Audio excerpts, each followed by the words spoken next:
Bismillahirrahmanirrahim. Assalamualaikum warahmatullahi wabarakatuh. Alhamdulillah alladzi faddalana ala katsirin minal umam, wassalatu wassalamu ala sayyidil anam wa ala alihi wa sahbihi wa baraka wa sallam. Yang saya hormati dan dimuliakan Allah Subhanahu wa taala, para alim ulama, tuan-tuan guru, datuk-datuk, datin-datin, hadirin hadirat, muslimin muslimat, semua yang berhadir ini insyaallah dimuliakan, dirahmati Allah Subhanahu wa taala. Amin ya rabbal alamin. Kita pagi ini kuliah duha. Duha dalam bahasa Arab artinya matahari naik setinggi galah. Orang Melayu gunakan buluh galah untuk menjuluk buah. Ketika matahari naik setinggi galah, maka orang Arab menyebut dengan duha. Allah bersumpah dalam Al-Quran demi 6 waktu. Duha termasuk yang dipakai Allah dalam sumpah. A'udzubillahi minasyaitonirrajim. Wadduha. Selepas itu matahari naik panas. Wan nahari idza tajalla. Selepas itu matahari condong. Wal asri. Selepas itu masuk waktu malam. Allah bersumpah 2 kali. Wal laili idza saja, wal laili idza yaghsha. Selepas itu terbit fajar. Wal fajri wa layalin ashr. Selepas itu masuk waktu subuh. Was subhi idza tanaffas. Biasa kalau Allah Taala bersumpah dengan sesuatu, menunjukkan sesuatu itu besar. Contoh matahari. Wasyamsi wa duhaha. Besar tapi lebih kecil daripada matahari, yaitu bumi. Wal ardi wa ma tahaha. Sebesar apa perbandingan matahari dengan bumi? Kalau matahari sebesar bola sepak, maka bumi sebesar kacang hijau. Jadi kalau matahari sebesar bola sepak, bumi sebesar kacang hijau, Abdul Somad sebesar apa? Maka kalau ada jiran kita, kawan kita, sahabat kita sombong, angkuh, rasa dia lah paling besar, balik dari sini bawakan bola sepak, bawakan kacang hijau. Wasyamsi wa duhaha wal ardi wa ma tahaha. Awak tak ada apa-apanya. Manusia yang sombong. Ustaz Abdul Somad ini cerita pasal sombong, pasal angkuh, pasal takbur, merasa diri besar, merasa diri tinggi. Hari ini Ustaz Somad lah yang sombong. Dia tinggi di atas pentas, dia pula di atas kerusi. Bukan mahu saya. Ini dibuat macam ini bukan supaya saya sombong, sebab supaya kamera ni boleh ambil gambar saya. Ini perlu saya jelaskan supaya jangan ada dusta di antara kita. Nah, jadi Allah Ta'ala bersumpah demi waktu. Kenapa Allah Ta'ala bersumpah demi waktu? Orang putih mengatakan time is money. Waktu adalah duit. Sebab mereka materialistik.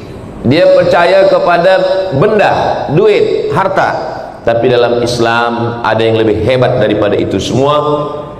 Bahwa waktu ini bukan setakat duit, tapi waktu ini nanti akan ditanya di hadapan Allah Subhanahu wa taala.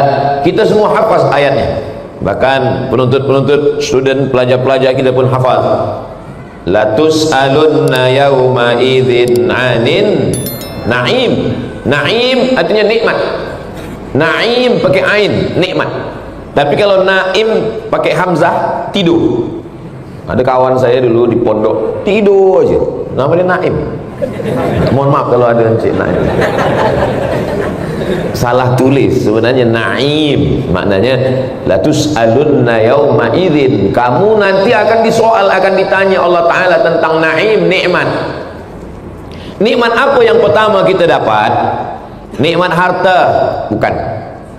Nikmat cincin, nikmat gelang, nikmat rantai, nikmat duit, nikmat emas? Bukan. Mana bukti bahwa kita tak dapat nikmat harta dulu? Tak ada orang lahir bawa cincin. Tak ada. Tak tahulah kalau di Langkawi ada orang lahir bawa kereta. Tak ada. Maka yang pertama kali kita bawa ke dunia ini nikmat apa? Nikmat waktu, nikmat umur.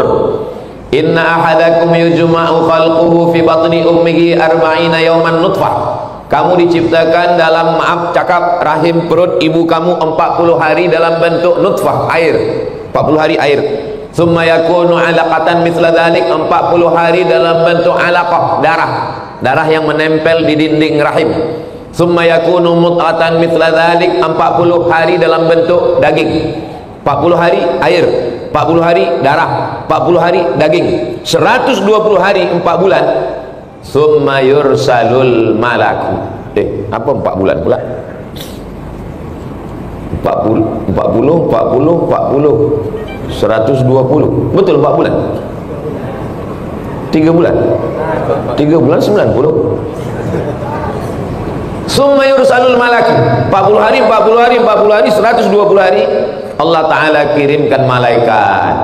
Lalu malaikat itu pun membawa roh. Roh pun berjumpa dengan jasad. Ketika roh berjumpa dengan jasad, itulah disebut dengan umur. Roh berpisah dengan jasad disebut dengan mati. Tapi sebenarnya kita tak pernah mati. 5 alam yang kita lalui itu kita tak pernah mati. Alam yang pertama alam roh. Roh tak ada jasad. Roh belum jumpa dengan daging, belum, tak ada kuku, tak ada bulu, tak ada darah, tak ada tulang. Roh saja. Waktu roh pun kita masih hidup. Mana dalil bahwa roh itu hidup? Wa idza akhadha rabbuka min bani adama min zuhurihim dzurriyyatahum wa ashhadahum ala anfusihim alastu bi rabbikum. Ketika Allah mengumpulkan semua roh, roh saya, roh datuk, roh datin, roh tuan, roh puan, roh adik, roh anak-anak, semua roh dikumpulkan Allah Ta'ala. Lalu Allah Ta'ala bertanya, alastu bi rabbikum, bukankah aku ini Rabb Tuhan kamu? Semua roh waktu itu menjawab, bala syahidna, ya, engkau adalah Rabb kami. Bila kita pergi ke suatu tempat, kita nampak ada muka orang macam kita pernah nampak dia, tapi kita tak sekampung dengan dia, tak satu sekolah dengan dia, tak satu college dengan dia, tak satu universiti dengan dia, tapi macam pernah nampak. Kata ulama, itu maknanya di alam roh dulu kita pernah jumpa. Jadi kalau ada tuan sekarang menengok saya ni, macam pernah nampak, kita jumpa di YouTube. Jadi roh kita ni pernah jumpa, tapi ingatan kita lalai, kita lupa. Maka sebenarnya kita dulu pernah berjumpa di alam roh. Di alam roh tak ada beza antara ayah cucu dengan atuk. Atuk saya, ayah saya, dengan anak saya sama di alam roh, umurnya sama. Lalu kemudian beratur. Selepas beratur, moyang saya dulu turun ke bumi, setelah itu atuk saya, setelah itu ayah saya, setelah itu saya, selepas itu barulah anak saya, selepas itu barulah cucu saya. Tapi jangan sebab saya cakap saya ni nanti anak-anak ni balik ke rumah dia kata, ya sebenarnya kita ni sama. Maknanya jangan sombong. Saya tak boleh angkuh, tak boleh sombong kepada adik-adik, pelajar-pelajar, penuntut-penuntut dari pondok. Tak boleh saya katakan saya lebih mulia daripada adik-adik. Tak. Adik-adik boleh cakap pada saya, Ustaz Abdul Somad hanya saya lebih dulu daripada kami. Ustaz tak ada lebih apa-apa. Ustaz cuma lebih dulu dari kami. Kalau kita sama satu kelas dulu, mungkin saya lebih pintar daripada Ustaz Abdul Somad. Tapi janganlah cakapkan macam itu. Jaga jugalah perasaan saya. Yang tua tidak merasa tua, yang muda tak merasa bangga. Kenapa? Karena sebenarnya kita ni sama. Tapi kemudian roh kita diambil oleh malaikat, dijumpakan dengan jasad, berdegup berdetak jantung. Itulah hebatnya perempuan. Lelaki, walaupun dia datuk, walaupun dia jenderal, walaupun dia hebat, walaupun dia ustaz, walaupun siapapun dia, jantung dalam badannya berdegup hanya satu. Jantung berdegup. Tapi perempuan pernah dalam badannya itu ada 2 jantung.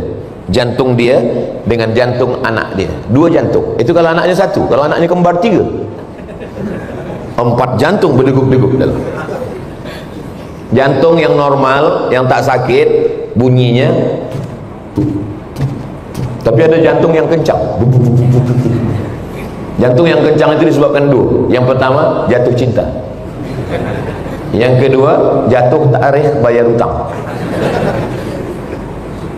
Maka ketika roh masuk ke dalam jasad, ada 2 kehidupan dalam diri. Ibunya hidup, anaknya hidup. Berapa lama kita di alam rahim?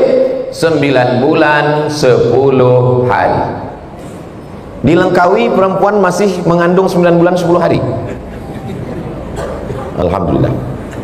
Di beberapa tempat saya tanya, dah cepat sekarang. Selepas 9 bulan 10 hari, di alam roh kita hidup. Di alam rahim hidup. Kena jantung berdegup, jantung berdetak. Selepas itu masuk ke alam dunia. Di alam dunia kita hidup. Berapa lama kita hidup di alam dunia? 63 tahun kalau ikut Nabi Muhammad sallallahu alaihi wasallam. Kalau ikut Nabi Nuh 950 tahun.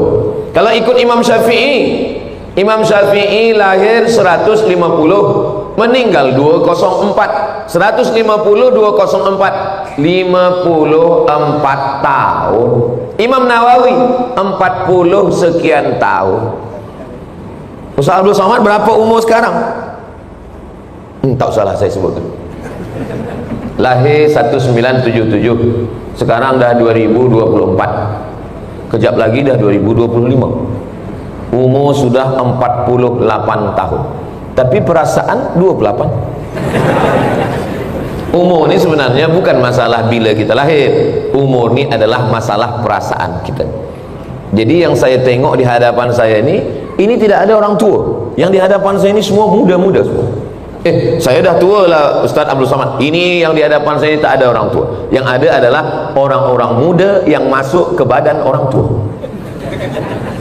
Bila ada orang datang ke masjid, ikut tazkirah, mengkaji duha, maka dia orang muda. Walaupun muda, tapi masih tidur di rumah, sudah pukul 9, maka dia sebenarnya sudah mati. Tak boleh Ustaz Abdul Somad cakap kasar macam itu. Bukan saya bercakap macam itu. Ini hadis Nabi. Mathalul ladzi yadhkuru rabbahu wal ladzi la yadhkuru rabbahu kamathalil hayy wal mayyit. Perumpamaan orang yang ingat Allah dengan orang yang tak ingat Allah macam orang hidup dan orang mati. Jadi sekarang ni kita hidup semua. Orang yang lalai di luar sana, dia mati. Jadi kalau puan ingat Allah, puan hidup. Laki tak ingat Allah, jadi sebenarnya selama ini satu bilik dengan zombie. Na'udzubillah. Itulah kenapa suami mesti ingat Allah, isteri mesti ingat Allah. Tadi diingatkan oleh MC kita, kepada semua yang belum niat i'tikaf, tolong niat i'tikaf. Nawaitul i'tikaf fi hadzal masjid lillahi ta'ala. Bagi yang belum tahu niat i'tikaf, lafazkan kuat untuk menghafaz. Kita kalau bawa anak budak kecil, kita kuatkan supaya anak kita belajar. Nawaitul i'tikaf fi hadzal masjid lillahi ta'ala. Saya tak tahu Ustaz. Saya takut anak saya tak tahu kalau saya tak tahu.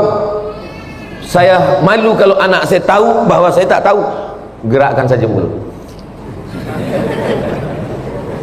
Nawaitul i'tikaf fi hadzal masjid lillahi ta'ala. Selama kita duduk di dalam masjid ini, malaikat mendoakan dua. Apa kata malaikat? Allahumma ighfir lahu, Allahumma arhamhu, Allahumma ighfir lahu, ampunkan dia. Allahumma arhamhu, rahmati dia. Allahumma ighfir lahu, ampunkan dia. Allahumma arhamhu, rahmati dia. Sampai orang keluar masjid atau wuduknya batal.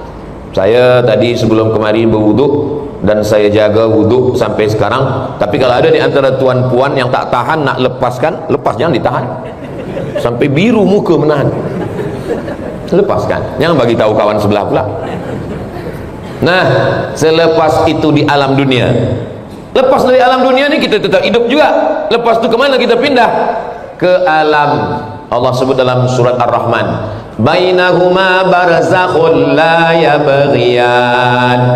Ini di Langkawi ada sungai. Air sungai ini tawar. Kita dikelilingi laut. Laut ni masin. Air tawar dengan air masin tak bercampur. Kalau bercampur air tawar dengan air masin ini, mati kita semua. Na'udzubillah, na'udzubillah. Kalau tak ada beras, tak ada padi, kita masih boleh hidup 3 bulan. Tapi kalau tak ada air, itu maka Ustaz Somad dibagi air supaya hidup. Kalau tak ada air, hari Isnin, Selasa, Rabu, Khamis, hari Jumat tak ada lagi orang sembahyang Jumat, mati semua. 3 bulan boleh hidup kalau tak ada beras. 3 hari boleh hidup kalau tak ada air. 3 detik aku tak boleh hidup kalau tak ada kamu. Yang senyum yang dah nikah je. Begitulah Allah Ta'ala buat kita hidup terus. Di alam roh hidup, di alam rahim hidup, di alam dunia hidup, di alam barzah pun hidup. Takkan di alam barzah pun kita hidup, Ustaz Abdul Somad? Orang di alam barzah itu dah mati. Siapa katakan dia mati? Orang di alam barzah itu hidup. Mana dalil orang di alam barzah hidup? Saya lalu di tepi jalan nampak saya ada kubur.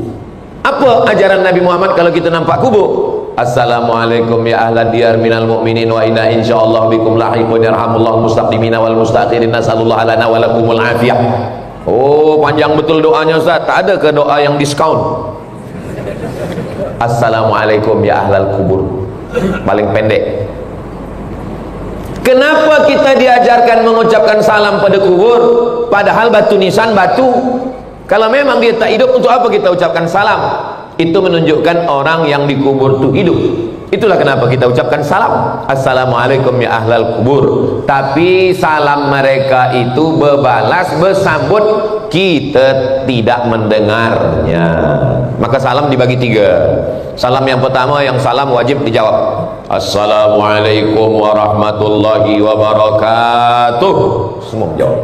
Salam yang kedua tak boleh dijawab. Salam imam. Assalamualaikum warahmatullahi. Jangan jawab. Jangan tak jawab. Waalaikumsalam jawab. Salam yang ketiga, kita tak mahu mendengar jawabnya. Itulah bila kita lalu di kubur. Assalamualaikum ya ahlal kubur. Cuba kalau dia menjawab, waalaikumsalam. Hidup. Kalau tak hidup, takkan malaikat bertanya man rabbuka, man nabiyuka, man imamuka, ma qiblatuka, man ikhwanuka. Hidup. Hidupkah dia? Hidup. Dia mendengar suara selipar orang yang mengantar. Orang yang last sekali balik, dia dengar suara. Masa almarhumah nenek saya meninggal, dia pesan, nanti kalau aku mati, bacakan surat Al-Mulk. Siapa yang membaca surah Al-Mulk malam 30 ayat dijaga Allah dari azab kubur. Hadis riwayat Abdullah bin Mas'ud radhiyallahu anhu. Elok dibaca. Maka selepas pemakaman kubur, dia berpesan bacakan surat Al-Mulk untuk menjaga azab kubur. Abdullah bin Umar, anak Umar bin Khattab, berpesan, kalau saya mati, nanti bacakan pada kepala saya pangkal Al-Baqarah alif lam mim sampai wa ulaika humul muflihun. Bacakan pada kaki saya akhir Al-Baqarah lillahi ma fis samawati 3 ayat sampai last sekali surat Al-Baqarah. Untuk apa dibacakan kalau tak hidup? Itu menunjukkan dia hidup. Kiamat. Selepas hari kiamat, kita pun hidup juga. Mana bukti bahwa hari kiamat kita hidup?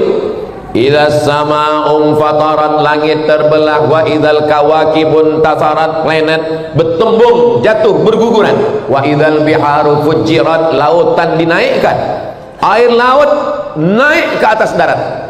Malam tadi sampai di hotel pukul 12, saya buka tingkap, saya tengok gelap ini, rupanya laut.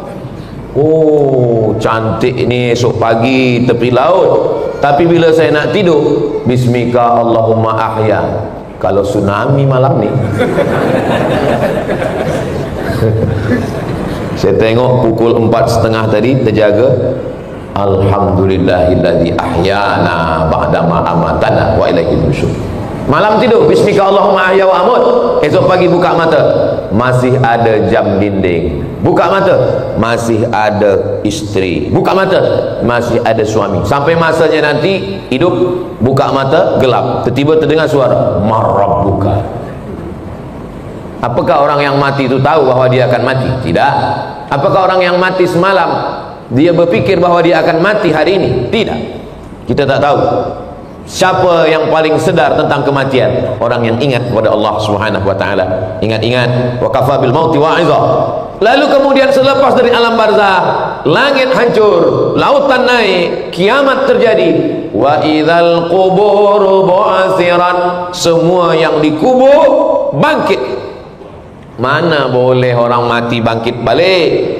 Datanglah seorang lelaki namanya Asi bin Wa'il. Dia bawa tulang yang sudah kering putih, tak ada lagi apa daging, lemak, tak ada. Lalu dia tunjukkan tulang itu, dia tanya kepada Nabi Muhammad SAW, ya Muhammad, ayuhyi rabbuka hadzal 'idhama ba'da ma baliya wa ramma? Apakah Tuhan engkau boleh menghidupkan tulang ini? Bolehkah tulang ini hidup balik? Nabi diam. Datang malaikat Jibril membawa ayat. Qul, katakan, Qul yuhyiha alladhi ansha'aha awwala marrah wa huwa bikulli khalqin alim. Katakan kepada dia, wahai Muhammad sallallahu alaihi wasallam, Allah yang menciptakan manusia, selepas manusia mati tak ada, selepas itu dia ada balik, tak ada yang susah bagi Allah. Innama amruhu idza arada syai'an ay yaqula lahu kun fayakun. Ada di dalam badan kita ini yang tak hancur. Kalau kita mati, masuk ke dalam tanah, seminggu di dalam tanah, yang pertama keluar biji mata. Biji mata ni keluar. Selepas itu rambut lepas dari kepala. Selepas itu kuku-kuku semua lepas dari tangan. Selepas itu perut membesar, usus, lambung, perut membengkak, pus, pecah. Cacing-cacing semua datang. Semua cacing-cacing datang. Apa kata cacing? Brownies sudah siap. Siapa dulu yang suka menyiksa cacing? Apa kata cacing? Inilah yang dulu menangkap atuk kita masa dia memancing. Hari pembalasan. Bukan maksud saya nak takut-takutkan. Yang mancing sini, saya pun mancing juga, tak masalah. Yang lepas ni takut semua. Saudara yang dimuliakan Allah Subhanahu wa taala.